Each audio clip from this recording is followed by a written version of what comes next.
billion chickens. Apparently, that's what we're going to need. Yeah, 2.5 billion chickens or 10 million cows on top of what we already got. If we are to go over to manure fertilisers, spread them on the fields, like George Useless, well, was telling us. That's what he said we should do. But there again, it's all in the name, isn't it? It's useless, is George Useless. So yes, it is true. 2.5 billion chickens on top of what we've already got. Or 10 million cows on top of what we've already got. Which equates to an 18-egg omelette for every single person in the UK. Every single day.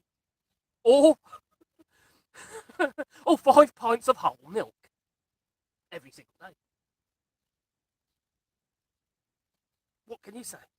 It's utterly crazy. We do need fertilisers. And it's not... I hear it all the time. We do it, green fertilisers here in France. And we use a lot of comfrey, stinger nettle juice. Well, you just put it in a bucket of water and it, all the goodness comes out and you can use that as your feed. Smells to high heaven, it does. It's stinky. That's what it is. Absolutely stinky. Anyway, I'm in my greenhouse and I've got a bit of an issue. Because we had a lot of late frosts, and I could also do moving this camera back a bit. Had a lot of late frosts, and so this time we got some tomatoes plants from the Bricker. Actually, they had them on special offer. Yeah, it's horrible. And the first batch they died because they got we put them in the greenhouse a bit early. Covered them all up though. They're in little cloches, and the frost got them. They're dead. They're kaput. Yeah, so I bought some more, and we've done loads of seed as well, but these were quite advanced. So I thought it would be a good idea to get some now because they'll be a bit further ahead, won't we, with our tomatoes? We get a longer season of cropping tomatoes. But because I didn't want to put them outside, I had to put them in the house. So all our windowsills have been covered up with tomato plants. So it's not helpful, no. Having tomato plants literally everywhere. It was taken over the house. So we, and because of that, what's happening is they've gone lanky. Not like me, no, they're all gone, all gone like that, all lanky. So they need potting on. So, I'm not just what I talk about, obviously, 2.5 billion chickens. No, there's other stuff as well. The farming industry is stuffed. It's not just for these trade deals, that's another story. Because the price of feed, input, what we call it, the inputs. If you see it written anywhere where they talk about inputs, they're talking about like fertilizers, seed, grain, everything they need to create their crop or feed their animals. And that's what they call the inputs. I hope the audio's okay. It's me yapping along. Hello, we've got people here.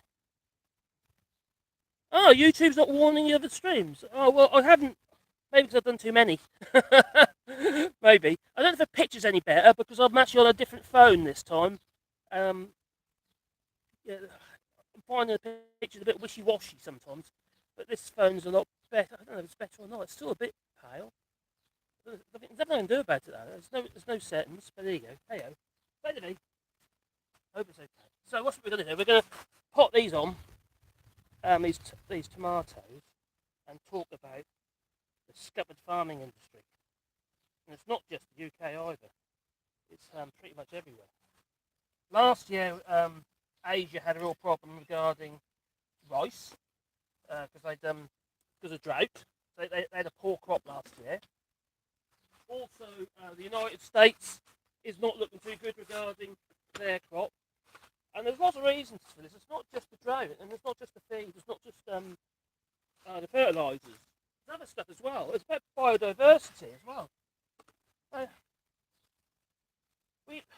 I was growing up, my grandfather, my mother, they all used to grow a lot of stuff, and there was all these different varieties of foodstuffs. Not just what you see in the supermarkets today. And even when I go, from seed buying, it's not the same as it used to be. It's all hybrid this and hybrid that, and it all seems to be Oh, the sound is fuzzy. Oh, really? I'm using them. See, this is my old OnePlus 6, which I have been using, and it has an audio port. The one I'm using at the moment, I have to use an adapter. Bugger. Is it because I'm too far away, do you think? Do you say it's fuzzy as in artificially fuzzy, or fuzzy as in like distant fuzzy? Well, Macron looks like Boris Johnson. Macron looks like he's still ahead, but there's no telling at the moment. We'll know for sure tomorrow. Um, I don't have a lot of faith in these. Oh, in the polls, to be honest. There's a lot of people abstaining. Um, they're not happy, basically. So I'm not going to vote. That's what they say. So anyway, I'm in my greenhouse. I've got the coffee, and I've got a random glass of wine. Star Wars Stormtrooper cup glass. As you do. I don't have any sherry, so I can't have that in there. So yeah, that's all. It's all going a bit crazy. But the picture's good, is it? Oh, okay. So the picture's good. That's a good sign. So I've got a funny feeling it's got something to do with the camera on my phone here. I'm on the old phone because I broke the glass and the screen broke about a month or two ago. I dropped it basically. I was using it on the drone and fell out the hole on the drone. And I'm wondering whether not moisture's got in.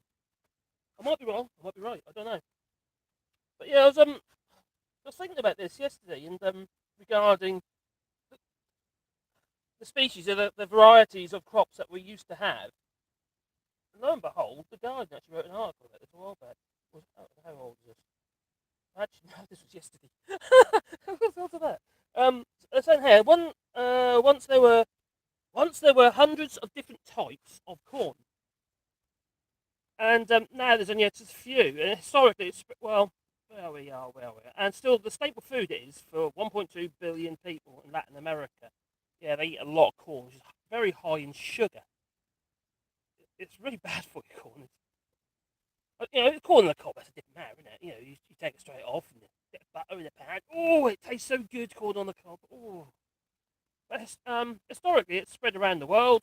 Corn, because its ability to evolve and adapt to different climates, altitudes, and day lengths.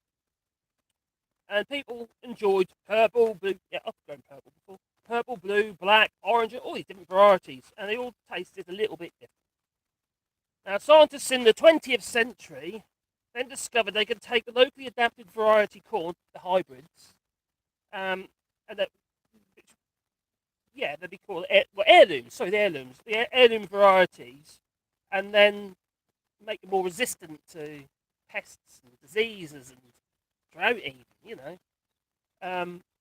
And corn is one of them crops that can actually sustain drought.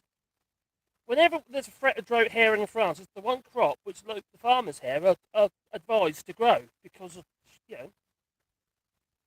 less water. Makes sense. So basically, they inbred the corn to create these hybrids. These inbreds were then crossed with each other again and again to create the hybrids. And the result is you have less disease and stuff like that. They're the beneficial effects. But long term, if you've got the biodiversity, you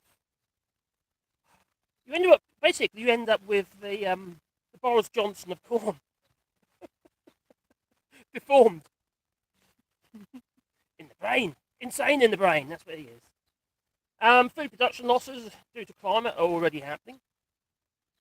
There's all the way around the world. There's crikey, where do I see that? There's issues regarding that. Where are we?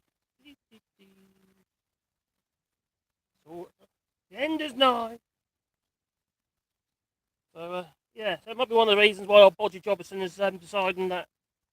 Well, it looks like he wants to delay the phytosanitary rules in July. I don't think I have a lot of choice because it's not going to be as simple as, oh, we'll get our food from elsewhere, the other side of the world. No. Because there's major issues for them as well. It's not just the UK. The UK's just got the added Brexit problem, the phytosanitary and all that sort of stuff coming in. And the fact we can't get no lorry drivers still. But they can't get across anyway. Oh, but what's happening at the moment is effectively the lorry drivers having to either sit in car parks or in the depots, and it, it's like when you go to the Dedicated and you get your little ticket. They have to wait until their number's called and before they can actually head to port. That's why it's a lot clearer now because the GBMS system is working. Um, Surprise, surprise, considering it's a bit of a hodgepodge of two different systems, or probably more than that. But two I know is one is Chief and then the new GBMS system, and they kind of work in tandem with each other. But the Chief system is ancient. It's really old. It's about 30 odd years old computer system, imports and exports. But the thing is, we didn't used to need it, did it? Because we were in a single market, weren't we? Yeah, made a lot of sense, didn't it? Not now. No, it's all gone a bit like a bit nuts. Oh, hello, Gemma. And there will be less food entering the UK from the EU due to the scarcity of goods in Europe.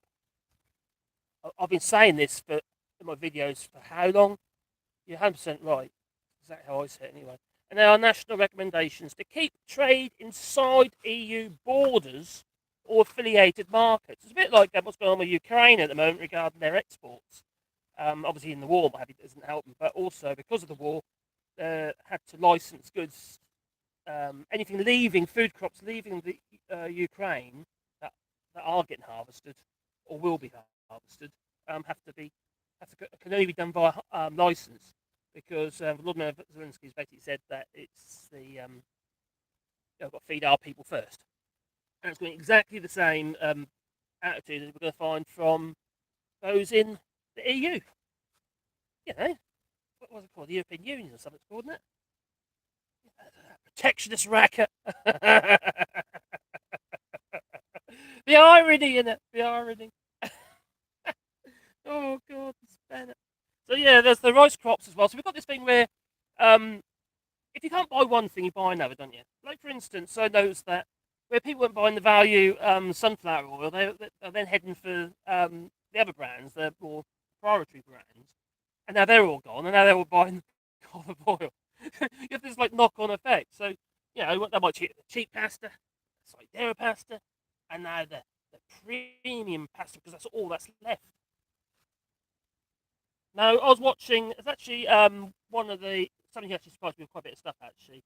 I think P. Dallas. He sent me a link to a video. If you check it out, actually, it's actually really good. It's called Harry's Farm on YouTube. He's really clear, better than me.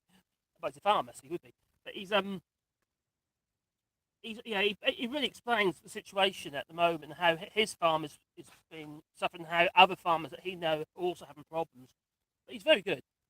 And what he was saying, obviously with increased cost of inputs and what have you, he's okay as an arable farmer this year. But next year he'll probably have a problem unless things get sorted out. Because arable farmers would have already most likely bought all their grain crops for this year. Whereas dairy farmers, for instance, they wouldn't. They would have. They normally do it in spring. So yeah, so they're scuppered this year, and they're already seeing the price of everything going up, and it's about 50 odd. I think it went down a little bit the other day actually, but it's still too high. The cost of production per pint, or per litre, or whatever. No, it's pints or litres now. But anyway, the cost of production went through the roof. In some cases, it's costing more than they were actually getting for for their crop and for their milk. So it's a bit of a bummer for them. But living here, we're fortunate because we do have a bit of land. I mean, we are trying to do the old, eco thing, sort of. We're not 100% eco. I'm not going to try and fool you otherwise because we're not. I wish we were, but it's like anything like this. You ought to be 100%. It costs a lot of money in the first place, and like anything like that, if it costs money, it doesn't get done, does it? Because you haven't got the money. Sorry, I've got a hose pipe in the way. Yeah, so if I could afford to, I would go completely off grid if if it's possible, and just have like the EDF and stuff like that as a backup. Other than that, we are about 70% at the moment, which we're quite good. On the electric we are anyway. Why do we need oil to cook? No, no, but it's not just the oil to cook. It's not just the oil, cooking oils in the in your home, these oils are used for the production of food as well. It's not just us. What about the chip shop? Oh, how many about this? 4,000 odd chip shops directly going to go bankrupt? I think 4,000 or 10,000. I think 4,000. That was what was estimated anyway. So anyway, these tomatoes here, they've been sat on my windowsill. I've got flowers on already. And they're getting lank. So there's all that plant, just that little bit of root, you see. So we need to give them a bit of room to move. So I'll put in a bit bigger, slightly bigger pot, and on their own, they're in their own root structure. Instead of sharing a root structure, I was sharing the soil with the other plants. Do a bigger pot today. If I wasn't worried about the fact that the frost, I'd be putting them in the ground, in the greenhouse. But when we had all this hard frost the other day, I thought, if I did that now, we'd end up with dead tomato plants, more dead tomato plants. I've already done. Not going out, but I better make sure that I label these as I go. I've made my labels. So cut those little bits of wood out, my labels. Scraps, but I'm not sure. Scraps of wood. Yeah, but no, we need oil. Yeah, okay, yeah, you might not cook with it. You might use, might not use anything at all. You might use olive oil, or you might use coconut oil. Some people do. But that's not possible for everybody. I mean, we have got into a bit of a habit of stuff, haven't we? Regarding the way we cook and stuff like that. Get yourself an air fryer, that's what you need, an air fryer.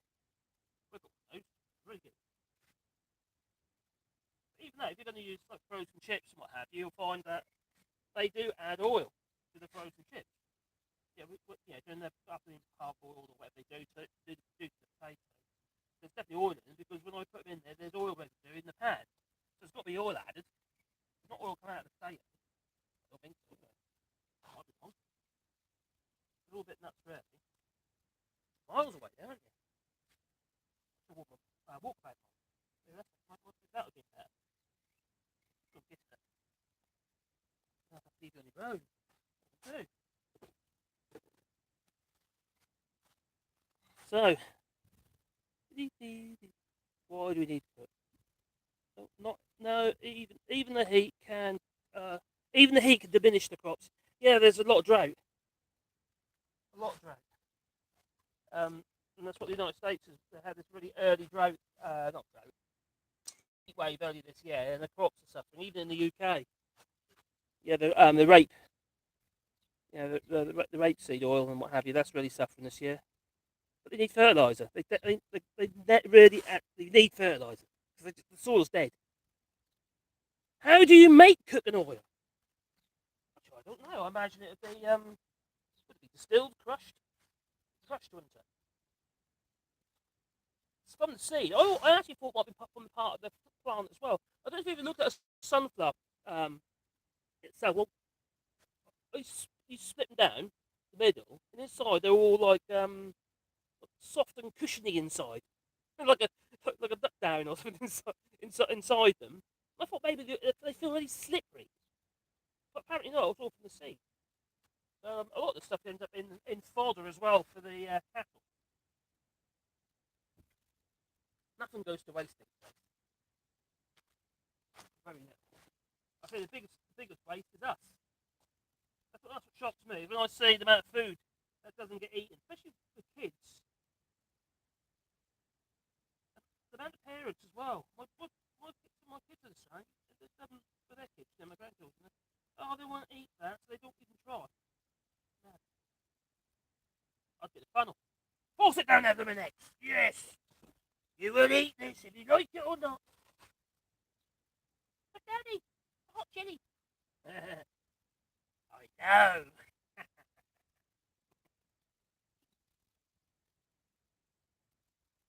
Yeah. Well, I've got large families. I've got 6 kids, and my pal had 4 of them previous marriage. I wasn't that.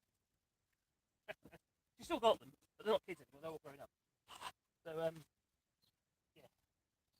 Our youngest got 3 little girls. Well, that's the first 6. First 6 in there. I don't normally buy tomato plants. I normally always grow all my own. And I bought these ones. But one thing they're on special offer. Oh, I'll give them a go. I bought more than I needed. I've got a whole load of seed, but not nowhere near as big as this. So I better write what they are. Oh, actually, I could just take that tag and put that in one pot. They are marmande. So the marmande is they've got quite a fleshy tomato. The marmande. It's quite a fleshy tomato, marmande, and it's a reasonable size. They're quite biggish. I'll say big. They're not huge. They're biggish-ish. I'll apply that with some water in a minute. I'll put these all down here. These are all got to go back to the nose again.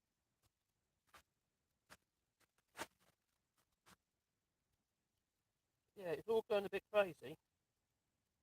So they can't get the fertilisers, because obviously what's going on in Ukraine, and that ain't going to change anytime soon. The soil is dead, basically because overcropping. All this intensive farming is bad news. It really is. Stupid, really. But hey, tall anky one. I'm going to make sure I do all the tall anky. There you go. Montfavi.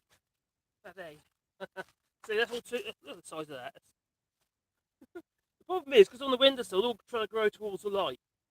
On the windowsill. So they're all going a bit leaky. So, what I'll do is, though, let me take that and I'll explain what I do. When I put these in the ground, I don't, we'll get a bit root bound as well. So the roots a bit fluffy. Yeah, when I put them in the ground, I don't just put them down to there. Well, these are going in the ground about there. Because all these little nodes will produce roots. So that way we can have more, when it's dry, it's got more chance of getting more root, more, I'll find it easy to drink. It'll be a bigger cup of water. That's all it is. That's a Montfavi. Now the other problem with this microphone I've got in here and this phone is because I've got to put the adapter in, I've got nowhere to I've got to put the battery pack in. Where do I plug it into now? So I'd like to find out what's going on with this one because I'll carry on using that. So I might be quite relying on the battery time. Oh, here we go. Boris Johnson, yes, he's kicking that can down the road. This was in The Guardian. This was on the 21st, this was. So Boris Johnson has hinted that physical Brexit border checks on food imports from the EU due to be introduced in July. How many times have I talked about that? In July. And will be delayed for the fourth time amid the fears that European supplies of everything from cheese to Parma, not Parma ham. Well, if you're in France, you don't get Parma ham, you go for the cheap stuff. I do anyway. I go for jambon cru, which is pretty much the same stuff. The French version. And it would perhaps, jambon cru for 150 grams of jambon cru is €1.80 at the moment. No, it's gone up. It's just under €2. Now the industry source has said an announcement on a new board operating model was expected next week that could push back the checks by up to 9 months. I'm sure the EU's going to love that. Would that be against the WTO as well? Maybe someone can tell me. But a funny thing it would be. Well, asked during his visit to India, I wonder why he was there. Oh, I wonder. If this was the case, the Prime Minister said, I'm generally in favour of minimal friction at the junctions between the UK and the EU. He also indicated that he had not abandoned hope that the Irish Sea border checks could in time be moved to Northern Ireland border. How? That'll be the end of the Good Friday Agreement. And moved to the Northern Ireland border with the Republic of Ireland. Or Ireland, I should say. Something that was rejected during the 4 years of negotiations over the UK's divorce from the EU.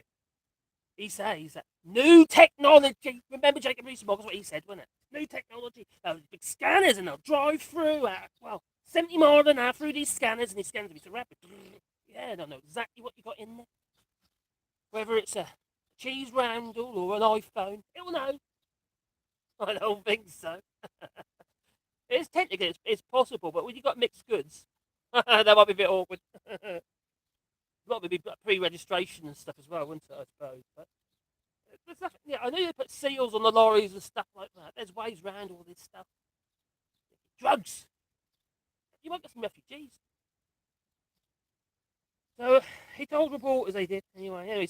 Sanitary and phytosanitary. It's the checks they do. They have vets and everything has to be signed off. Whether you have mud on your tyres or whether you've got skid in your pants. You know, all the usual kind of stuff. And we have to fight it. I think you need a vet for that. Maybe you would if it's Alexander Boris Pepper Johnson. So basically, got these checks. It costs a lot of money. Per load, around £600 pounds per load. And it's about that what the fishermen are having to pay per load of fish.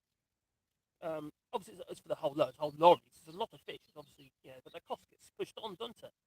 Now, talking about that Harry Farmer geezer, he was saying that food customers we should expect food costs, especially wheat-based food costs and meats, and eggs even will double in price, and milk, or pretty much everything really. The double in price. That's what he reckons. The costs are already more than doubled. In fact, I made notes of this.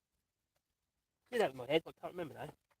My head's like a sieve these days. There's too much stuff rattling around in there. None of it kind of meets up in the middle. So doubling of food. Well, regarding what farmers are getting paid.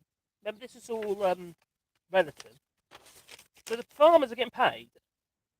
We're getting paid for wheat 180 per tonne. I think it's per tonne anyway. It might be a few, I don't know. I think it's per tonne. And now that has gone up to 380. Remember, they need seed to start with. It's not as simple as I'll get my money. Luckily, a lot of the alcohol farmers will already have their seed for the crop, but not for necessarily for the cow. So that's gone up from 180 to 300. That's gone up. Well, yeah, £200. And oilseed rape, they were getting 400 per tonne, and now it's 700. And this was in March. I think it was March. Anyway, so you got all these issues, but you got the likes of him, Harry the farmer. He's saying that yes, I'm getting more money now, but he needs to think about the seed that he needs for next year, and he'll have to hold some back. But he made a mistake. He was saying that he sold some for 180 last 160 last year, and now he regrets it. He should have held on to it because wheat grain can last quite a long while. The germ in the wheat grain, so it'll germinate, can survive quite a long time with wheat. Whereas if you had like parsnips and stuff like that, parsnips, they do not like to be stored. Parsnip seed. If you like your parsnips, have a roast parsnip, wouldn't you? At Christmas time. Farmers round here don't seem to be planting as much as usual. No, you're right, Patrick. They're not planting. Go library. Hello, buddy. Yeah, no, Patrick. They're not planting nowhere near as much. They are here though. They're planting more here. Loads more. And a lot more land they're putting aside for cattle as well. Because I suppose they're going to be busier. Because of Ukraine. The war in Ukraine. A lot of last year, UK oilseed was a fail due to but was it actually coming up? Was it you who sent me the link to Harry the Farmer, or Harry Farms on YouTube? Because that's he's a really good channel. It's really good information, and it's not hyped up at all. Basically, he's just saying how it is. Are we watching carrots grow to crow?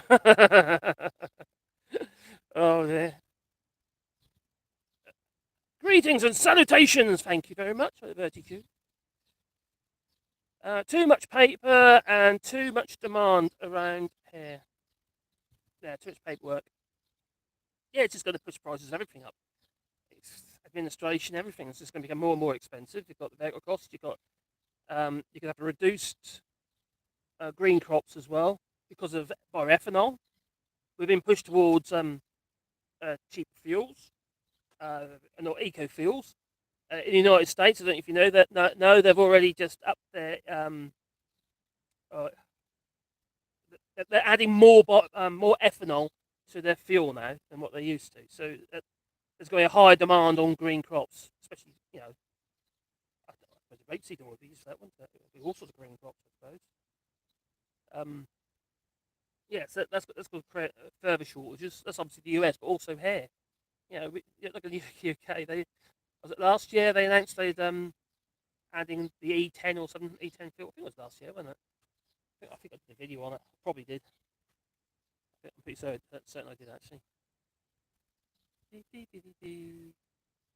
I asked Harry why did he not buy out his old contract with his wheat and then sell it on the open market, seeing as a four to times four to times six the price. Yeah. Oh, you spoke to me, did you? That was you then, was it? Oh, that was you. Yeah, cheers. See, I do read your WhatsApps, mate. I do read them. I do appreciate it. So very good. Yeah, if anyone do want to send me anything, do it via the website allshorts.eu, and then just via the contact link on there, you can send us all sorts. Yeah, electricity. Our electricity has gone up a little bit, not a lot. Nowhere near like the UK. Energy prices here have gone up by 4%, not 54. Ah, gingers, you know about the bioethanol because you're in the United States. So, yeah, ethanol is one reason I bought an electric lawnmower. Ah, why? I would go electric if I can, but I love my Fiat. Oh, yeah, I know. The thing about it's not necessarily environmental for everybody. If you already got a car and you don't do many miles, the whole thing about buying another car, you're just creating an added problem, aren't you? I think environmentally, you're either better off not using it at all, or just sticking with it if you're not doing many miles. But if you're going to work every single day and and clocking up more than average miles, well then definitely it makes a lot of sense. We get told to do this and do that with these vehicles. Remember these older vehicles? They're not 100% recyclable, and recycling's not the answer. It makes me laugh. We all about recycling all the time. We've got to do it. Don't get me wrong, we have to do it, but it's not the answer. It takes energy. Everything takes energy. If it takes energy, it's not exactly environmental, is it? The stuff's got to be picked up, and then it's got to go to the plant, it's then got to be processed, it's got to be split up. There's all these people who have to obviously get jobs, what have you. They've all got to get to work. It goes on and on and on and on, like an marathon. And then it comes to Friday, and they stick it into landfill anyway. I know that because I've seen it with my own eyes. Norfolk County Council. Not clever. Was Norfolk County Council or Broadland? I can't remember. Anyway, that's what they were doing. They didn't have enough time to process. They have to have an empty vehicle for the following day, and they don't want to pay overtime. That's what happens. Mainly on a Friday, and also everyone might get home. They want to go out for a good night. They want to go for a party gate. That's what they want to do. Oh, I'd love to go for a party gate, wouldn't you? Oh God, this is going to take me ages. There's so many of them. I've got all the ones that are going to put on as well. The ones that are done in the trays and the pots. They're all going to be put on. See what's happening here? They're all getting lanky. They can't support themselves. The British economy. Pound isn't looking very good either against the dollar, is it? That seems to be taking a downturn for various reasons. Some of it is that. I'll tell you what might not help is didn't Boris Johnson suggest send in the tanks? Did he say that? Or did I hear things? Did he say send in the tanks to Ukraine? Well, I think that might have a negative effect on due to provoking Russia. Would that make people nervous? And then then the value of pound goes down. It's very reactive, isn't it? Get in there, you. So I'm talking to my tomato. Not doing as it's told. I'll just do this two more, I'll check the chat again. But no,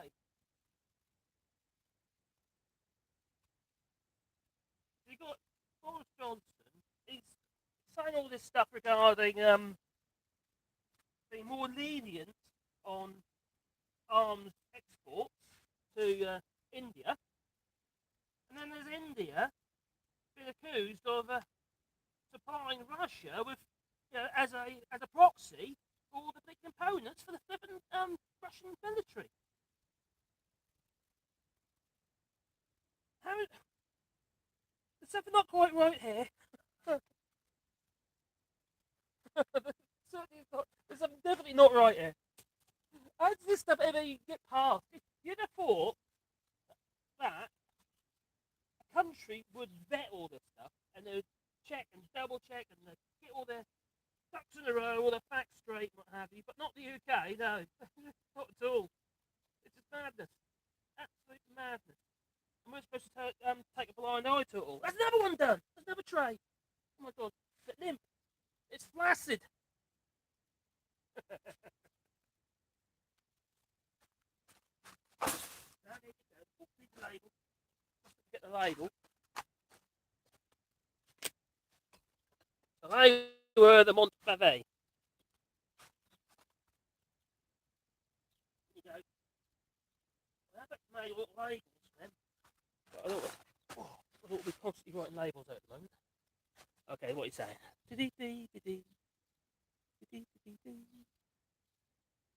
There's some happy farmers around there. Oh, yes. I have cheese, says Chris Murphy. I'm glad you got some cheese. Not between the toes, is it? But no wine. Cheers. What I love about France is cheaper than water, is wine. Vertigo, he says, this is a staple produce in the middle of the cornfields of my hometown. Well, I watched too much Garfield cartoons in the late 80s. Oh my god, Garfield. Crikey. That and The Simpsons. Another little yellow creatures. People. I have half a lasagna and a German bear in me with some salad. I need a diet. Oh god, you know what? I started that diet, a keto diet, and I started having pains across my chest. I was a bit concerned about. I ended up with my fibre thing kicking up again. So it wasn't even that. So I need to give that another go, I think. Hello, Lee. There's Mr. Leacorn. Oh, hello there. How you doing, buddy? Hope you're well. Did a bit of gardening in France and talking about stuff. Did you hear that we need 2.5 billion chickens?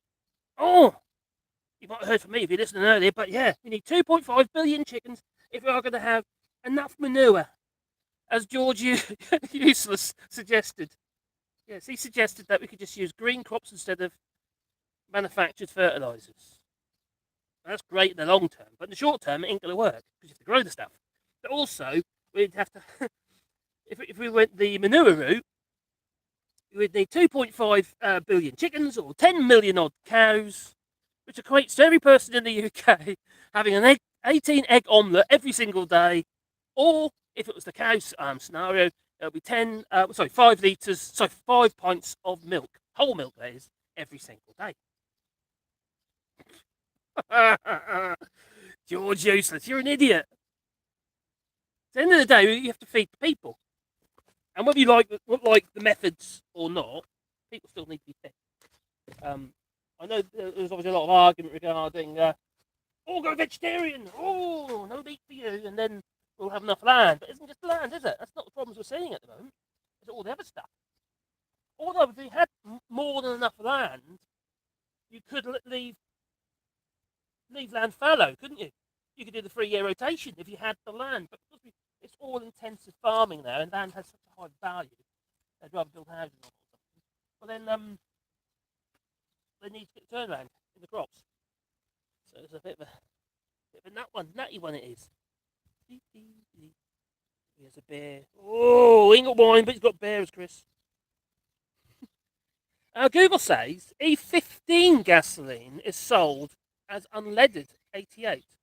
I'll have to avoid that grade of fuel when I next fill my car.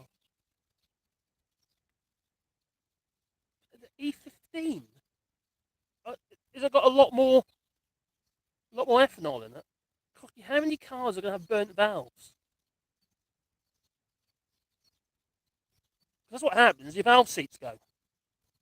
Modern cars can cope with it. They're designed around it, but the older cars aren't.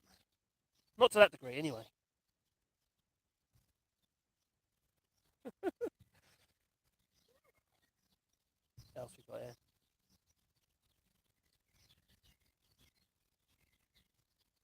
Oh, Kiwi though. You're trying to get Max to have an interview with Harry. Yeah, I think it's a really good idea. I think he comes over really well. Harry does. I watched only watched two of his videos because I only clicked on the link yesterday. I watched one yesterday, watched one this morning. Ready for I've got to do a live stream while I'm doing a bit of gardening. Let's just check my battery half. Oh, this one seems to be lasting a bit longer than the other phone, which is good. Uh, the only downside is I can't plug a charger in at the same time as the microphone. Is the sound still a bit fuzzy, or has it calmed down a bit? So I'm having to use an adapter, you see, because like these modern phones are stupid idea. Modern phones, if you're streaming off, ideally you could do with a DIN plug, for your headphones or your microphones, like I've got on the bottom of that one. That one there, that's what I normally plug it into. But this phone, which my son gave to me, this is the OnePlus 6, and the one I'm using at the moment is the OnePlus 7 Pro, and that was my son's phone. A new one, and but it has no microphone plug socket, so I have to use an adapter via the USB-C port, which means that's taken up. I suppose I could put a splitter in there. It's just got wires everywhere. Do you know what I mean? It's just untidy. Annoying. That's what it is. Why can't they keep things simple? Simple things are the best. That's why I'm great. I look pretty simple, don't I? That's what it's Who is the Harry you're talking about? If you do a search on Harry Farms on YouTube, he'll come up, and he's been doing some regular videos on say the farming industry at the moment in his fields and what have you. They are edited videos, but they're very clear, and he just gets to the point. They're usually about like 10-minute videos. He's very good. He's easy to understand as well, unlike me, my squeaky voice. Hello, Great Dane Laura. Happy Saturday to you too, buddy. Yeah. I just thought I don't know, I'll set this up in here while I'm doing my potting my tomatoes. Potting them on because they're getting a bit lanky. Johnny says 15% ethanol is E15. Oh, that makes sense. The engine itself will be fine, but the gaskets and seals might not be. Yeah, fair point. What about the valves though? Would it be burning a bit on the old hot side? I'm not so about modern cars so much, but slightly older cars. Especially if you've got hardened valve seats, you'd be okay. But if it's the old cast iron blocks with well, they relied on lead fill, they did, didn't they? Or Morris Miners. They don't run them on it, they'll burn everything up. I'll tell you what I found. Now, when I first came to France, the motorbike I had was a 2006 Honda Transalp. And for a couple of years, I didn't use it, and I didn't drain the fuel off. And the carburetor, the float chamber on the bottom of the carburetor, where the fuel sits in, it's like a little reservoir. When I took it off, it was all green and like jelly-like inside, and it corroded all the brass components. So they're intact, but they're all gone a bit crazy. Let's pull the trousers up. Oh, got some more lanky tomatoes. Where are you, lanky tomatoes? Where's some lanky tomatoes? Everywhere. More lanky. Give them a bit of breathing space. Give them some soil. What are these ones? These are Pyros F1. So I was talking about hybrids regarding the lack of diversity regarding biodiversity. So that is a hybrid, an F1 hybrid. So that's been manipulated, played with. It doesn't help that.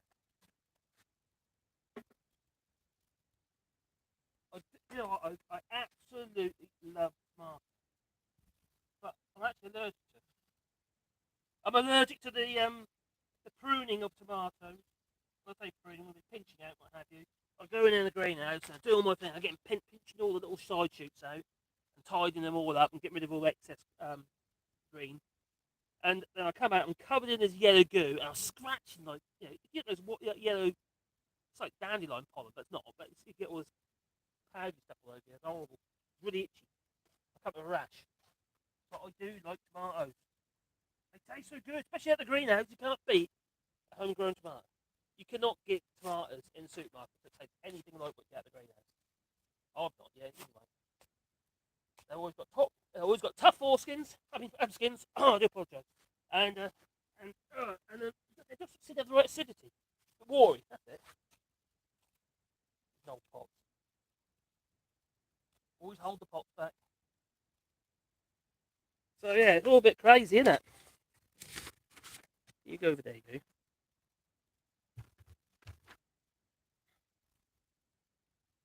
So the farmers they're pre-stocked, so they're not so much the arable farmers, but the dairy farmers are the stuff they are.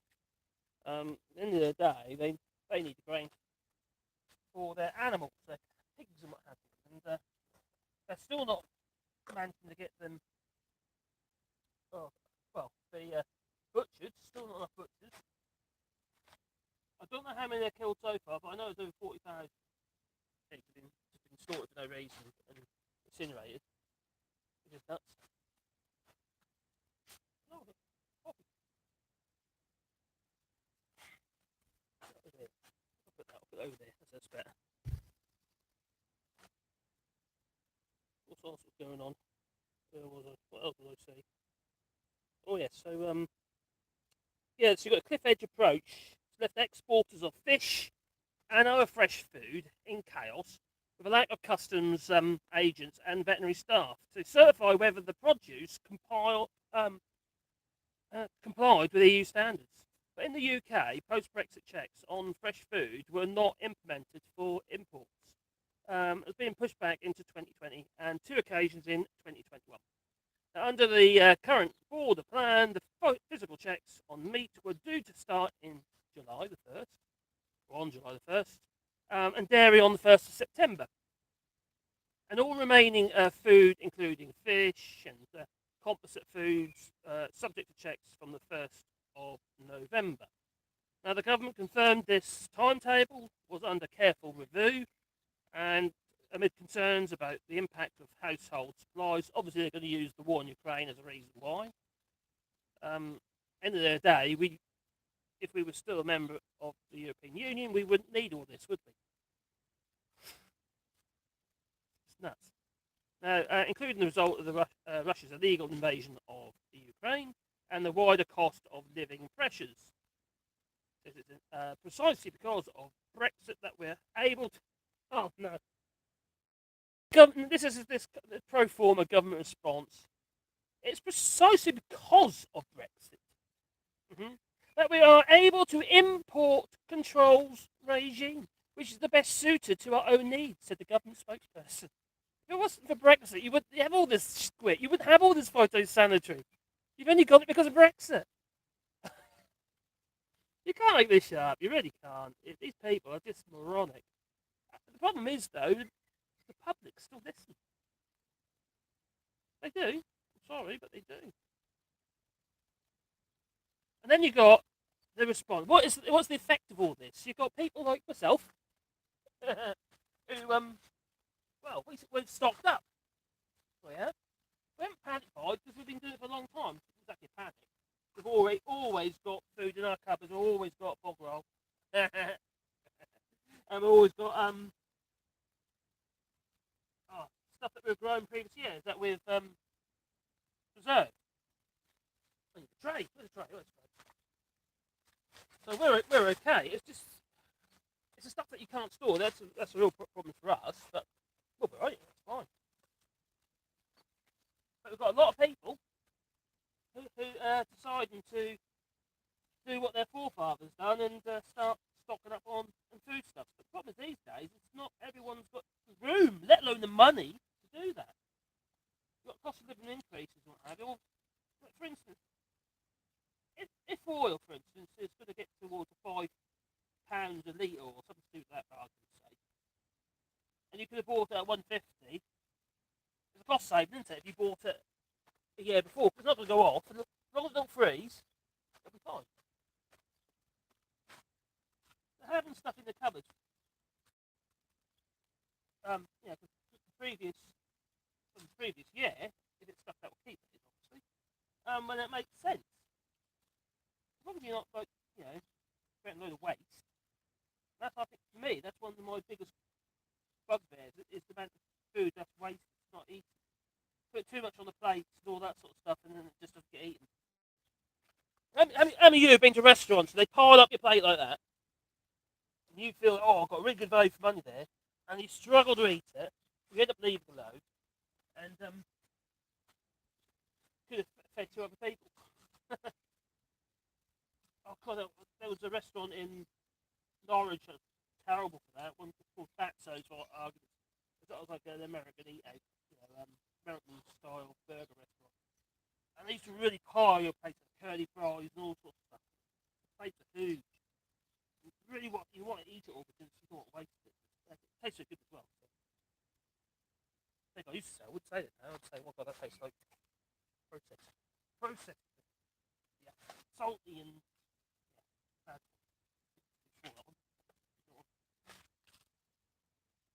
If I was doing seed trays, I'd be using the sieve, and the stuff that I get from the sieve, I then put at the bottom of the pots, bigger pots. They're not good waste. You can drain them. It's I think we've all got to do something really. It's not possible for everybody. If you live in a flat, for instance, it's going to be a bit hard to grow things tomatoes. What do on the balcony if you've got things like that. I know I've gone on about this before about growing your own food, but I think we do it. It's not difficult. You don't need to do as much as I do. I do way too much. Oh. We usually have about 120 tomato plants, what we do. 120 tomato plants in greenhouses. And we give away. And we store a load. So, saw another article in The Guardian again.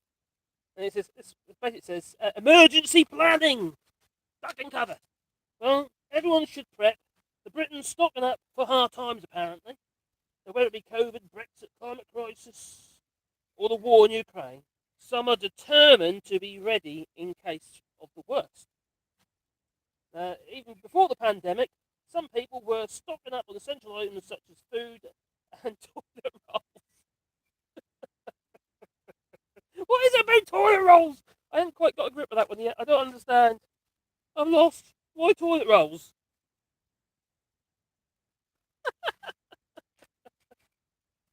Anyone can tell me why toilet rolls so problematic for some people, cause such distress that they feel they got to stock up on toilet rolls? Still don't get it. They fight over them. Oh, and then we've got stockpiled candles, paraquats, matches and logs. This is an article that's been in The Guardian. It's basically highlighting a few families that's what they've been doing. And they bought wind-up radios and torches. Others installed freezers and shelving in outbuildings in which to store food and shifted a proportion of their savings into overseas accounts. So how do these preppers fare once COVID-19 hit the UK? Well, are they still stockpiling items today? Yes, they are. It becomes a habit, I think. Almost like an obsession.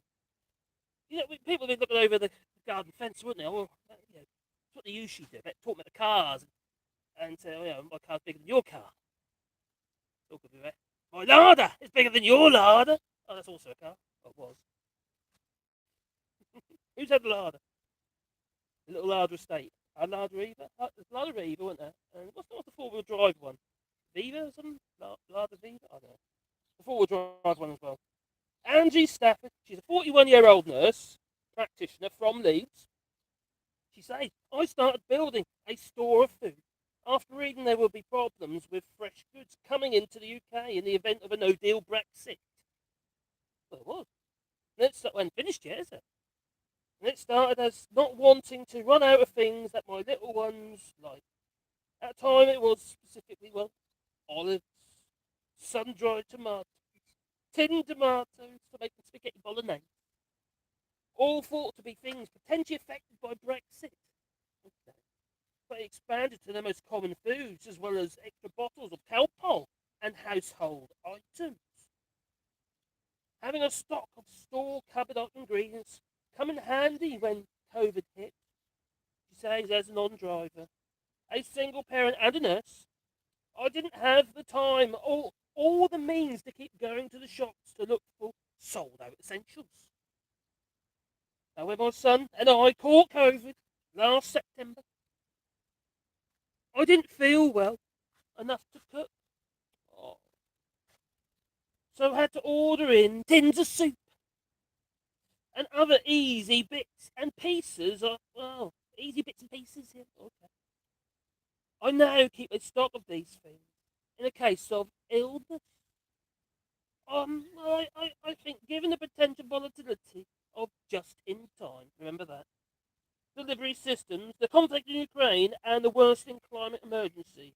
To me, that climate emergency is the biggest of all because that is going to get progressively worse and more of a situation. It's not just going to be the here and now. She said, I've expanded my stockpile into growing my own fruit and veg with heirloom seeds. Good idea. And hope to save seed. So this is the thing. If you do consider saving seed for the following year, make sure it's not cross-pollinated. It could be cross-pollinated with something that's poisonous. Not a good idea. And many crops such as curbits, what have you, like pumpkins, squashes, courgettes, all those sort of things, they can cross-pollinate. And what's it called? Oh, what's that poisonous plant? Death witch or something? I don't know, something like that. Not witch hazel, what is it? Anyway, it's a poisonous plant. It's actually the same family as the tomato and the potato, so they can cross-pollinate. So it's not great. They don't save them seeds. No. So yeah, so the future could be difficult, she says, and the COVID has shown that the government will largely leave it all up to us at times of crisis. But that's pretty much what this government does with everything across the board. They put the onus on industry or the people. It's not everyone else to sort the problem out, so they don't have to. That way they can blame everybody else, not themselves. Pretty much. Yeah, what are you saying? What are you saying? Oh! What time is it? Oh, nearly an hour. Oh, it's still got batteries. There's a lot better battery on this one. That might be a good thing. Oh, nightshade. That's the one. It's the same family as potatoes, peppers, and tomatoes. So don't plant them in the same place every single year. Oh, old models. If larders and Scodas used to look so similar to me when I was a child, the Skoda. Can you remember that old Skoda, the one with the air-cooled rear engine? My neighbour had bought a brand new one of those. Hardly ever started in the mornings. It was terrible. It was yellow, like a mustard yellow colour. Horrible. Or Andy Street. Oh, Chris Murphy. Oh, Lee says, I've had a couple of Skodas. I really miss my Yeti. Oh, they're not quite the same Skodas, though, are they? Not like the old ones, are they? They're not the same. They're Volkswagen. The old models, if larders and Skodas used to be, sorry, not ready.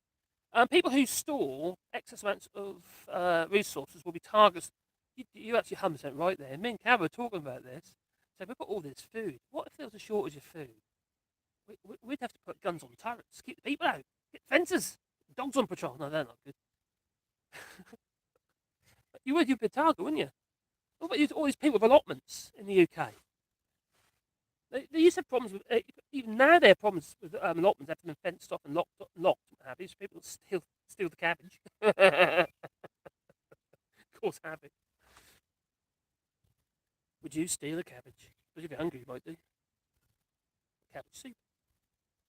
Oh, they stuck a Porsche engine in the back and went rallying in the WRC. All right, cool. I used to have a Porsche 944 years and years ago. That's quite old. That was old then, but that was an alright car.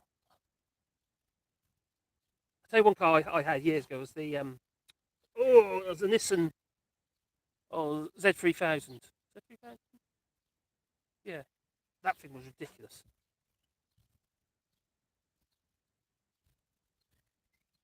Long time ago.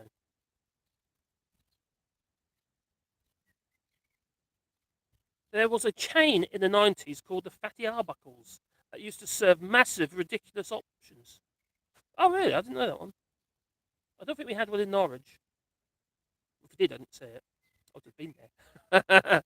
The benefits are for the EU. Yep, exactly true. Sorry. And the demonstration that it is a very bad idea, and it is. And the people in France, for instance, I think that the people themselves would be very nervous of a Brexit, of any time, or Frexit. No matter what Marine Le Pen wants, and everything that she wants, she can't really do without a Frexit anyway. So, yeah, I don't know where she's just dangling a carrot. She wants to tell people what she thinks they want to hear. That's all she's trying to do. So it's precisely because of Brexit that's what we are able to keep postponing resolving issues caused by Brexit. Yes, Johnny, exactly true. So Brexit is the solution for Brexit. That's so stupid. Oh God, did you see? Didn't Gordon Ramsay have a bit of a rant with that other food critic? Can't get a proper job or something like that. Even if Gordon Ramsay doesn't know it, a staple food for breakfast here is a fried egg on bread with butter, milk, and coffee. And I need my beautiful eggs. Well, do you know what? When we used to keep chickens, I wish we still did really, but it's just something else we've got to look after. There's so much to do anyway here. Anyway, when we used to keep chickens, the eggs were fantastic, and they were so yellow. My daughter, my granddaughter, sorry, Shannon, she wouldn't eat the eggs. She said they were too yellow. It's like there's something wrong with them because of that. They're like eggs. Oh dear. Another time, when she's not young, we couldn't get chicken nuggets here. You see, but you can now. But we couldn't get chicken nuggets here in France, locally anyway. So why do you want to buy chicken nuggets? So okay, I'll make you chicken nuggets. So I just got the chicken, got breast, chopped in bits, and put a coating on, what have you. It's like, nice coating, and then crispy coating. And she bought the best chicken nuggets she ever had. So it just proves the point, doesn't it? And also, I didn't add any salt. No. So without Brexit, we wouldn't have the job of having to sort out due to his benefit. Yeah, pretty much. Hi, York. Hope you well. That's an old joke, Lee. What do you call an open-top Skoda? Skip. Caroline's aunt used to have one of the little Larder estates. I think it was Larder Reeve, I think it was. And it's actually a really good little car. Very basic. Oh my God, the steering was so heavy. Even for me. She was only a little old woman driving that thing about. She died of COVID. Well, more like she died with COVID. She got it in the hospital. In Norwich University Hospital. Why do Skodas have heated windows? To keep your hands warm when you're pushing them. Oh God, they're all coming. The Skoda jokes are coming. Well, you must know all the Skoda jokes. You've probably heard them all before, because you've had two Skodas. Datsun Sunnies. Oh my God. And when you had the Datsun Bluebird, the bodies were rubbish, but the mechanics and electric were pretty good. But that one I had, that 3000, it had no rot in it, what have you, or anything like that. But you couldn't adjust anything on it. Everything was computerised. And it's a nightmare. So you get a slight bit of wear in one part of the engine. It causes all sorts of problems further down the line. The Citroen 2CV with its free wheel nuts. I love a little dolly. You often see them in the woods. You know, we went to walk a couple of days ago, and there was a car. It was probably a Citroen that was in the woods. You quite often find them in farms, just rotting away, old Citroens. And sometimes the ones with the corrugated sides as well. So yeah, great cars. I love the little dolly with the free wheel nuts. The computer says no. Says Bodger Jobison. Oh dear. Oh, there used to be loads of jokes in the UK about lards. I can't remember any larder jokes.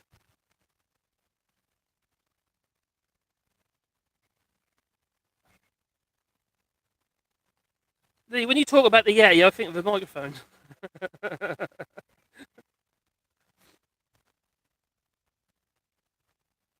Oh, Skodalax. Skodalax. Cadillac, Skodalax. The Skoda Estelle. That was the one. I think that was the Skoda Estelle that my neighbour had. And that was, yeah, rear engine. I'm sure it was. They. That goes too far up now. Just Skoda and larder jokes are interchangeable. Lee says, I've got a Yeti mic. I've got the one I use in the studio, which I'll use tomorrow night when I go live tomorrow night in the studio. That microphone, that is a Samson G-Track, the newer one. And I like that microphone, it's really good. The only problem I got is it's still a bit echoey in the room. I need more soundboards. What does Ford stand by for fix or repair daily? Ah, that's what it stands for. I didn't know that. Oh, when I think of Ford, I think of a Dagenham dustbins. Or you can have any colour. You'll afford more the tea as long as it's black. The Ford is the fuel devourer. Oh, there was a rear engine. It's a sofa area car. That would have been, yeah. My neighbour had one, the yellow one, and it was a terrible starter in the mornings. You'd think the fact they didn't freeze because there's no water in it. I don't think any water in the engine. Is it air cooled? Oh, it's air cooled, yeah. That's noisy. Not that much. It's like a little beetle. I wouldn't like a beetle. It looked nothing like a beetle, but it's a rear engine and it's air cooled. I was a Morris Minor man. I had lots of Morris Minors. I had four Morris Minors. I had I had two saloons, a van, and a pickup and a traveller. That's five. I had five. Right. Three of them were blue, light blue, and my van was pink, bright pink. The Colonel Bogey horns and strobe lights underneath. I'll have to find a picture of that for one day and show you. I think it was hilarious. So you've got all these people, they're stocking up, they are. Yeah. I'm not going to blame them, because as long as you do it over a long period of time and not just going in there and just filling your, I don't know, your shopping trolleys up with, I don't know, pasta, for instance, and rice. It's not just the crops from Ukraine or that are not being exported from Ukraine are the problem. It's Asian crops as well, and crops from the US. Obviously, regarding the Asian crops would be like paddy fields with the rice and what have you.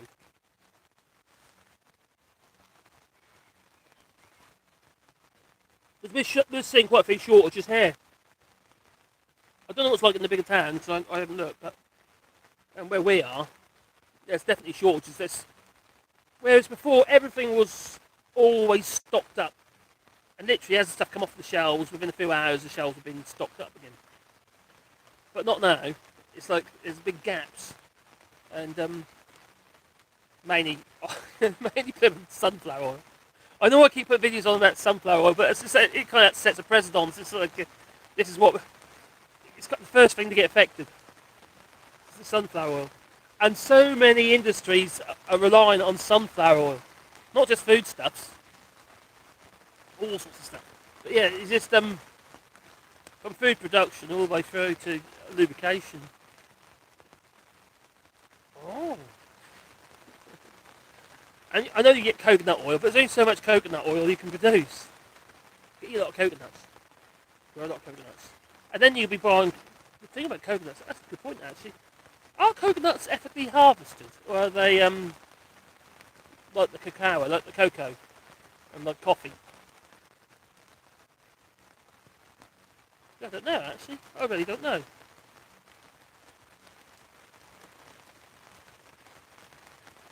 So another person here called Nikki Tinkler.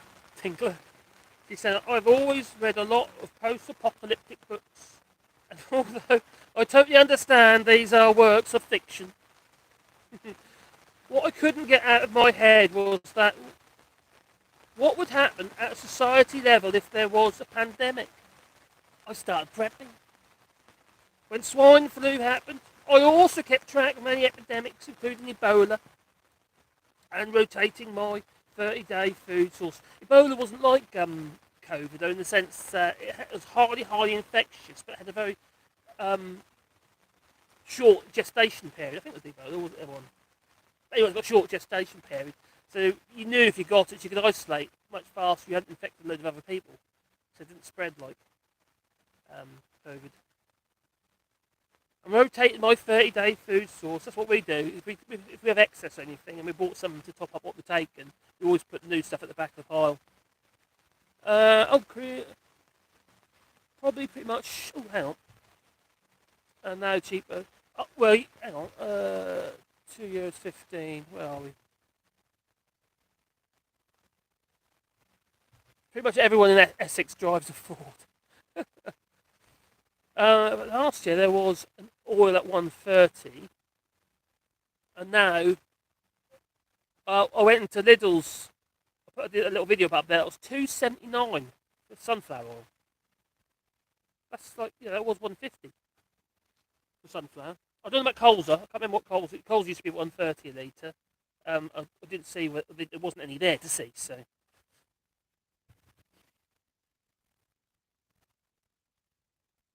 Yeah, meat is about 5 to 10% more expensive, like bread. Well, meat is gonna become more expensive because the winter months they need fodder. No, fodder has to be grown, and also they need grain crops as well for. Yeah, when you talk about feed for pigs and stuff like that, that stuff is made from grain.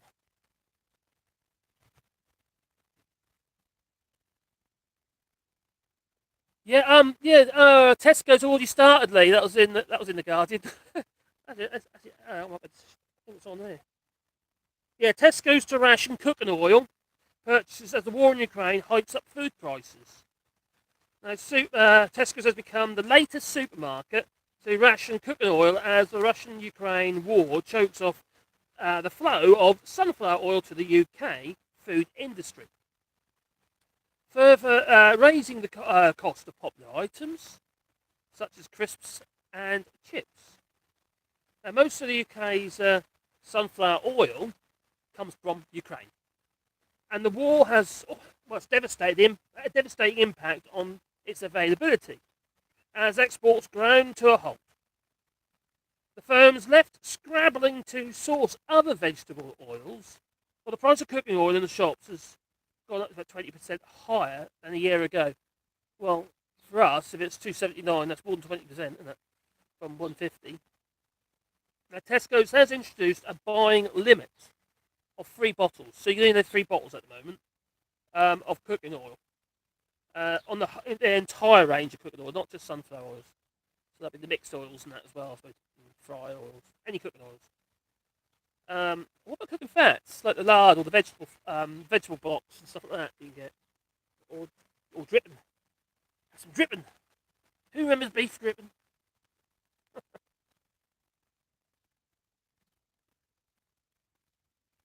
Now, Sainsbury's and Asda have yet to take any action, as well as being a cupboard staple at home. Sunflower oil can also be found in hundreds of products, like I was saying earlier, from ready meals to crisps and biscuits to mayonnaise. But your own mayonnaise, I bet. Oh, saucy. I mean, sunflower oil is the industry standard for snacks, said Locke, who explained that the company had been forced to switch to rapeseed oil. Now, it is impossible to get sunflower oil in any quantity. You just can't get it. Period. Now, we've secured enough rapeseed oil to get us through August, but we are having to pay 3 times as much for as we were for sunflower oil. You can imagine the cost increases that's going to be. It's like, talk about grain again. If you think about chickens, 80% of the cost of the production of chicken, it's 80% is cost. Now, I don't know if anyone's ever seen the little graphs you can get where little pictures of how much food a chicken will eat. in relationship to its body volume, to the volume of food compared to a human being, a person. They're very inefficient animals. Now, as an interim step to make sure foods such as crisps, breaded fish, frozen vegetables, and chips remain on sale, the Food Standards Agency, the FSA, has said suppliers can switch to using rapeseed oil and allow their labels to catch up. So, yeah, we're going to be misled. Now, shoppers should look out for stickers on packets and on shelves explaining any recipe change, it advises. Now, the British Retail Consortium, the BRC, said some retailers had put limits on cooking oil purchases as a temporary measure to ensure availability for everyone. Andrea Martinez Inchusti, Deputy Director of Food, said that there were sunflower oil had been substituted. Retailers would change product labels as soon as possible. Will they go back to sunflower oil? Maybe not. Because rapeseed oil is cheaper. Gary Lewis of the Oil Importers KTC Edibles said that vegetable oil prices had eased off their recent highs, but were still way up on what they were before. Other factors such as the crop problems linked to COVID and the climate crisis, as well as the competing demand for biofuels, I've pretty much covered them already, biofuels, and were also underpinning the market, he said. The prices are still extremely high and that will contribute towards high inflation around the world. On Friday, Indonesia, the world's biggest palm oil producer, announced it would ban exports of cooking oil and its raw materials to reduce. Oh, so they're doing it as well. So it's not just Ukraine. So they're going to ban exports of cooking oil, not fertilizer, but cooking oil, and its raw materials to reduce domestic shortages and hold down skyrocketing prices, obviously for their own people. Now, President Joko Widodo announced the ban, and the day after, hundreds of people protested in the capital against rising food costs. Now, it begins next Thursday and will last for some length of time. So this is going to affect every single country in the world. It really is. It's not just because of Ukraine either. There's other issues. There's lots of issues. But obviously, I think the war in Ukraine was a tipping point, wasn't it? Put things over the edge.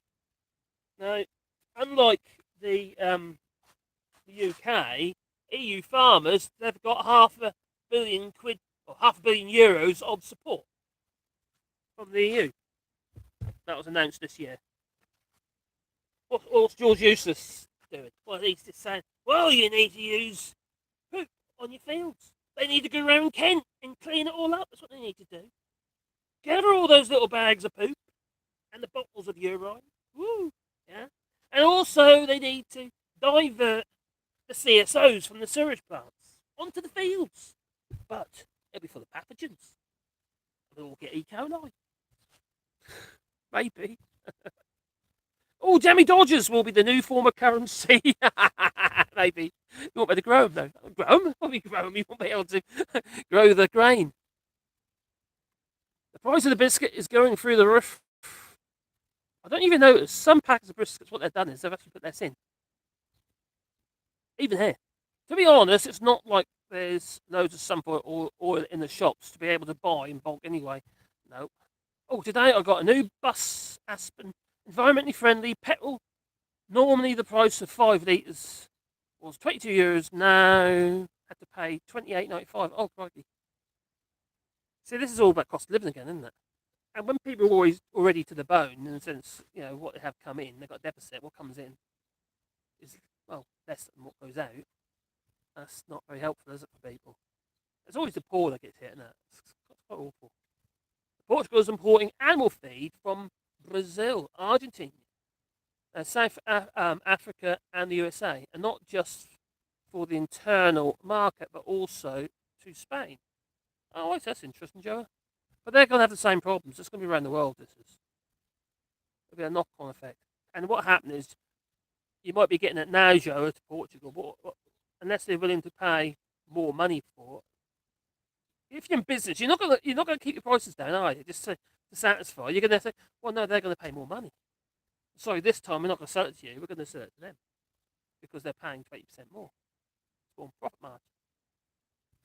It's business, isn't it? That's how it works. Hello, Joe. Get yourself an air fryer. Yes, I got one, and they're really good. They're not perfect, but if you've got a little spray like oil, that actually really helps with them. It does make more like more fried, like if you're talking about chips. It is.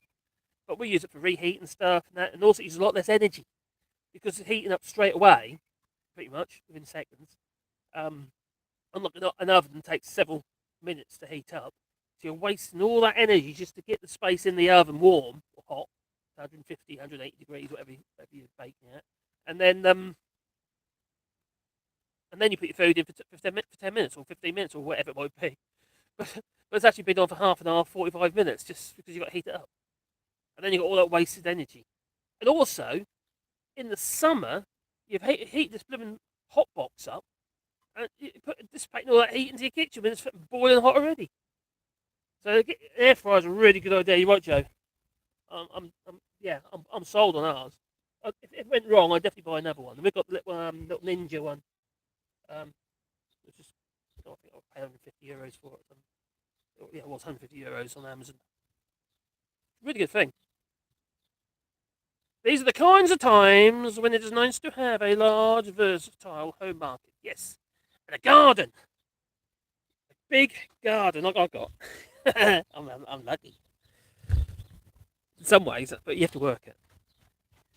So yeah, we've got greenhouses that need new covers. That's what we got. Pain in the neck. I've ordered one for the far greenhouse. Hopefully that should be coming this week. So I was at 10. That's right. That's good. Get back on AU. Yeah. So anyway, what I was doing is smart as well. How's the battery doing? That will dictate my streaming. The battery's doing really well on this phone. Streaming. Loads better than the other one. It will give you a crisp chip and fish. Also, chicken. You know, you cook almost anything. People bake in them as well. You bake a cake in them with air fryers. I never tried it. It sounds silly to me. But, yeah, it's basically a little oven, really, isn't it? It's like it works a bit like how popcorn machine works. What if you do popcorn? But yeah, that's a brilliant thing. It's it's great. Obviously, great with any frozen foods and stuff, but also food in general. We just use it for frying. That's all we use it for. Air frying. You're not adding any oil either, so it's obviously healthier. So, another try. It's getting dark in here. More lanky tomatoes. I'm not liking it, are they? Too heavy. What these ones? These are heart of beef. Heart of beef. So it's like sort of like a pointy, heart shape. So what I tend to do, I tend to have as many different varieties as I can.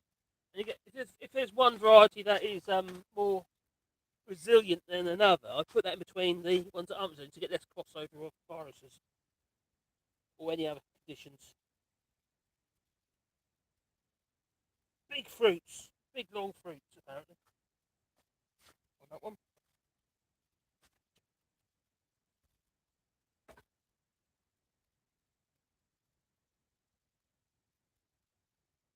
Got to be tomatoes, you know. Tom, you say tomatoes, I say tomatoes. Tomatoes. These are the kind of times. Oh, say that really. Gingers. Since it's just me, I bought a countertop convection oven. It takes a lot less. A lot less. Well, come back. It takes a lot less longer to preheat than my regular oven. Yeah, it's a smaller space, isn't it, as well? You still get a lot in. I know one's like a halogen one. Allshorts, we give to receive, meaning that there are product or commercial advantages to markets we purchase from, and we have sovereignty even inside the EU. Evil empire.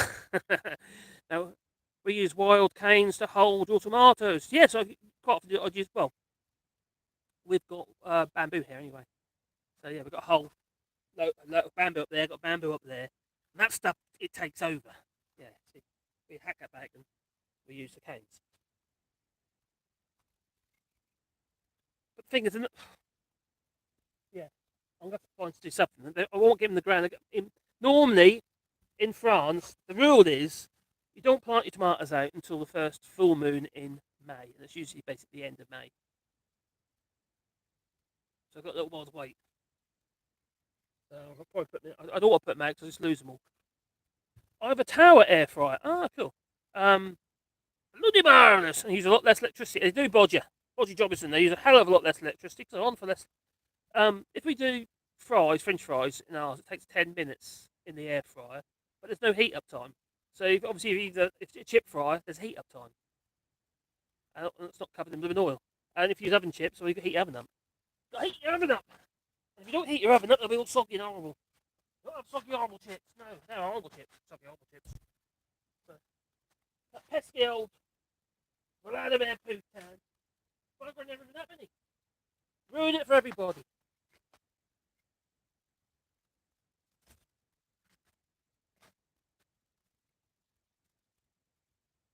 People are going to starve, basically, because of him. In some places. You know, you talk about culture in places like the UK and EU countries and stuff. What all the countries that struggle to get food stuff? Now, when I was in the Caribbean, Ginger Island, and the price of food there was ridiculous. It was really expensive in the supermarkets. It was horrendous. And the locals can't afford it. You know? I know Graham will big it up and say how great it is there and stuff. That isn't. People struggle. You've got obviously all the touristy people.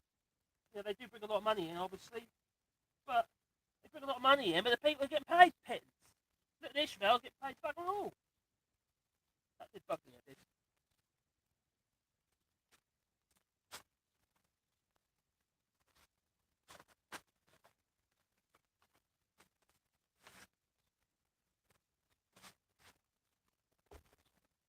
Right.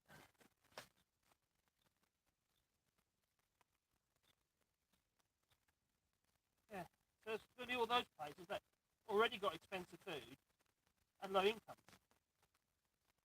So they're going to sort of struggle. I know a lot of these places, they grow their own stuff.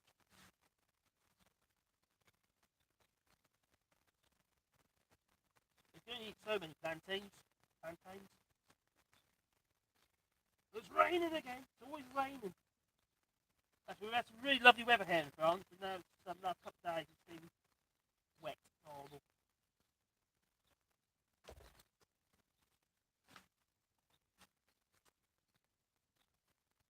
This compost is our own compost within the garden.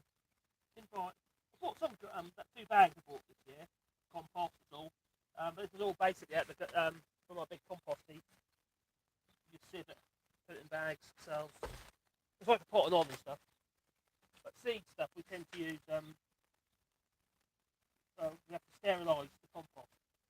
Get rid of any, kill the germ in any weed seed. You can't tell what's a weed and what isn't.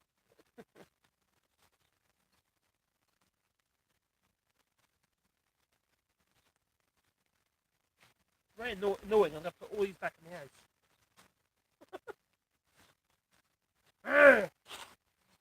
Caroline's back. I thought she was back on Monday, but she's back on Wednesday. It's been gone 2 weeks. Quite enjoyed it, actually. Apart from the house is a mess. I've been doing jobs in the house. And it's rubbish everywhere at the minute. Problem is it's the dogs. It's really hard to get on because the dogs constantly they want you all the time. They pester. They're mithering all the while. Especially if there's only one of us there. Whereas when Caroline's there, they mither her instead. I don't mind that. That's fine. Oh, I've done 1, 2, 3, 4 there. 4 done. Oh God, I've 4 to do. So I'm going to kick off in a minute anyway. A bit on an hour and a half. Back will go out at some point. Yeah, it's very curious. So it seems that not my favourite outcome, but at least we can stop pretending it wasn't already all but decided by 2008. So I'm confused now. This. I'm not a specialist, but I have a friend who have farms and greenhouses. The potted plants are covered with a plastic, or tarp before the sun set, and they take off. Yeah, that's what we normally do that, and we put some tomato plants in the greenhouse. I also used the bidon, which is like a. I think there you go.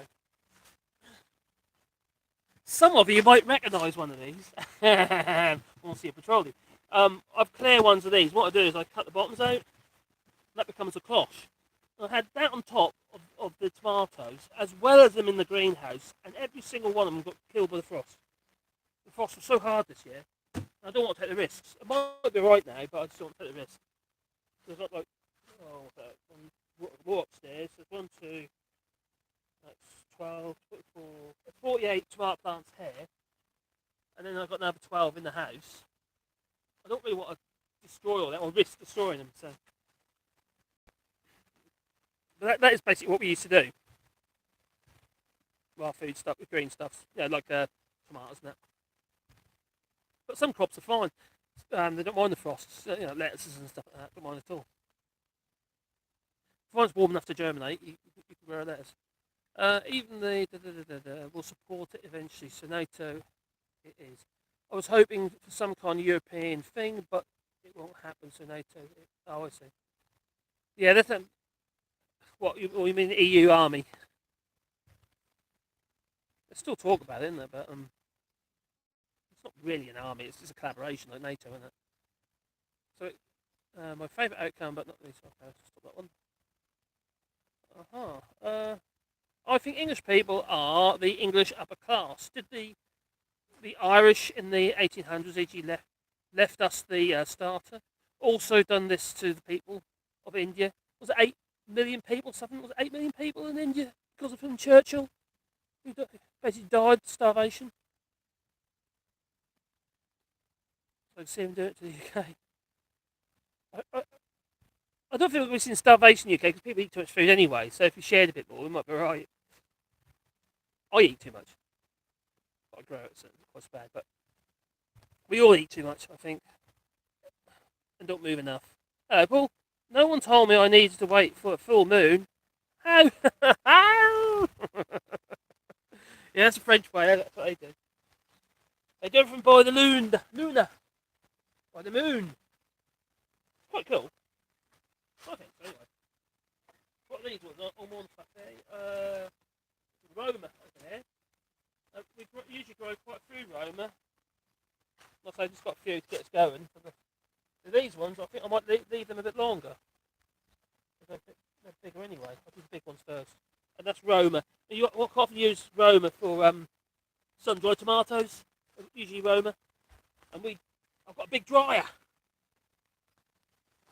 Which is pretty darn cool. We've got a little cherry tomatoes there. Got those ready. They're getting to the roots. They need to escape. These are super sweet, which are like a little cherry tomato. And also an F1. So they've been messed about with as well. And also saying here that it's resistant to stuff. So malnutrition. Problems. Yeah. Resistant to bad stuff.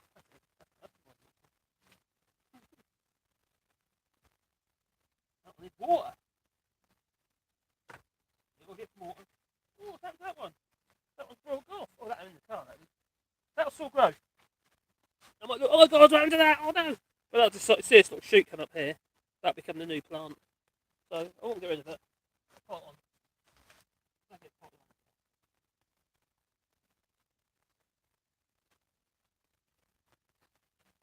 Oh, I can hear thundering stuff.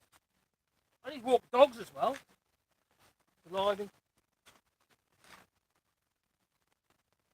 I tried that other software regarding streaming. I hope the stream is okay. Is the sound okay? I know I'm a bit far away from the phone. But is the sound okay? Can anyone tell me? Because it was someone mentioned it was a bit of a fuzzy sound to the sound because I'm having to use this an adapter for the phone. I think the picture's definitely better. Yeah, I think than the other phone. I don't know what's going on with that one. The other phone. I might have to reboot one or something. The British occupation is the reason why the regional dish in Porto is tripas. Or tripas à mode. Was it Moda? De Porto. Was it tripas à moda de Porto? Oh, tripe! Oh my God, no, thank you. Oh, crikey, really? Is it your national dish, regional dish? Tripe? Stomach, basically. Was it intestine? It's tripe. Yeah. Has your hair tried tripe? It's horrible. Like eating penises. Taking around eating them either. After Dean Dories. Ostrich penis. That's her delicacy, isn't it? Ostrich penis. God, there's something wrong with that woman. There really is. She's not all the ticket. The Prime Minister tells the truth.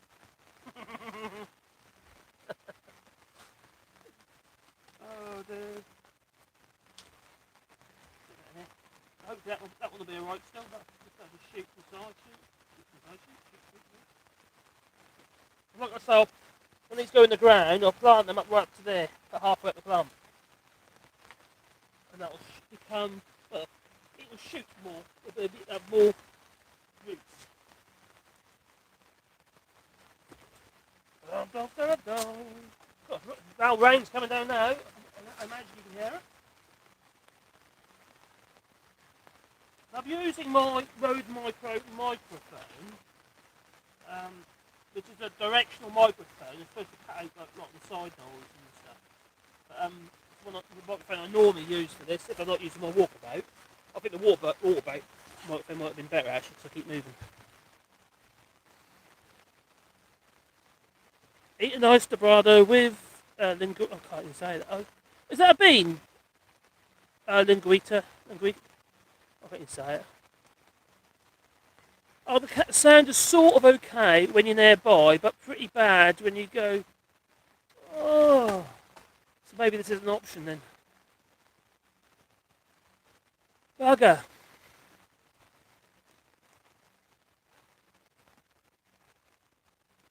Oh, it's probably crackly in the back. That's probably the rain on the greenhouse, the crackling.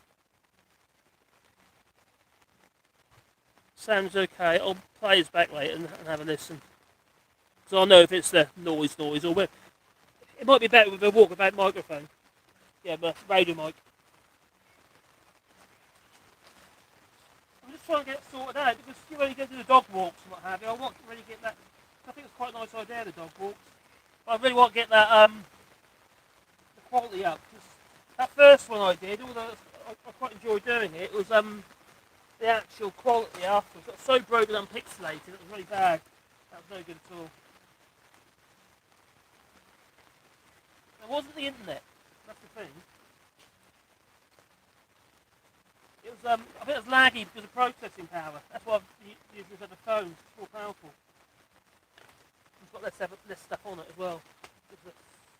I need a pot. I need a pot. What's pot?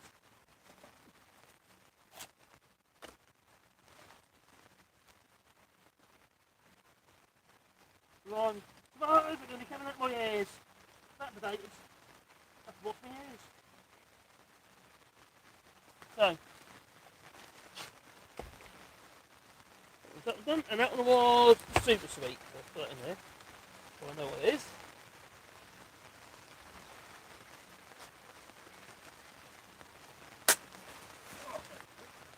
It's good. Well, that rain is coming down. You can probably really hear it now. Take it away from there. It's probably noisy.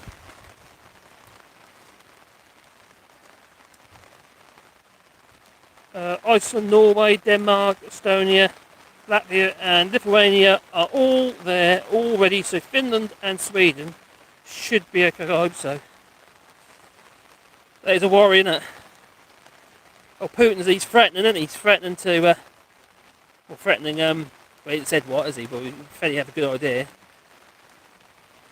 Yeah, so the crackling sound is rain. Yes, it's raining. And that, yeah, you hear that. So, over white rice. Oh, okay, nice Dorado. Oh, Dorado, that's a fish, isn't it? Oh, make me hungry now.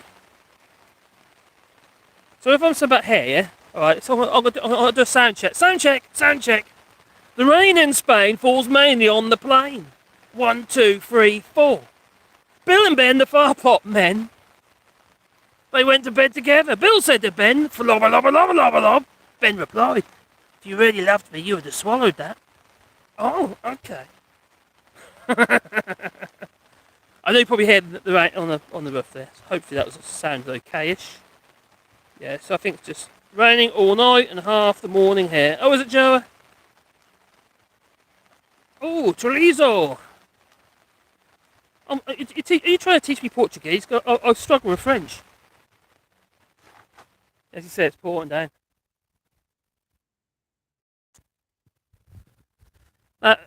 Most of the stuff you can see over there in front of that greenhouse over there are actually my little nursery of trees. There's about 150 trees in there. Mainly hazel and willow in there. Well, so, and laurel. There's laurel as well. They're only small trees, more of a shrub than a tree, really. Whatever we can grow.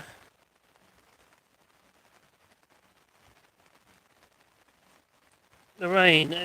The rain, it raineth on the just, and also on the unjust fellow, but mostly on the just, because the unjust stole the just's umbrella. Very good.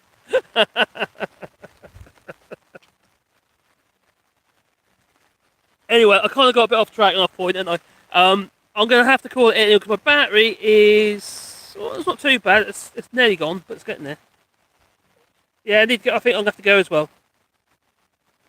What is this thing called rain? Yeah, it's that wet stuff that comes out the sky. It makes you wet. Alright, well, I'm going to call it, and thanks for coming and being here. Very kind of you. And I'm going to be live again tomorrow evening, not normal night, so 8 o'clock BST, not GMT. So yeah, tomorrow night. So hope you can join us there. I'm not sure what I'm going to talk about yet. I'm sure there'll be something. Maybe someone's got some ideas. Send me your ideas via the website. Allshorts.eu is preferred to go straight to my WhatsApp. To my WhatsApp. Yeah, it's got to go to your WhatsApp, isn't it? Eh? I think I need a new hat. Okay, thanks a lot. And you all have an excellent weekend as well. What's left of it? Well, Saturday night. Who's going to go for a party? Oh, maybe. So I'm going to say ta-ta.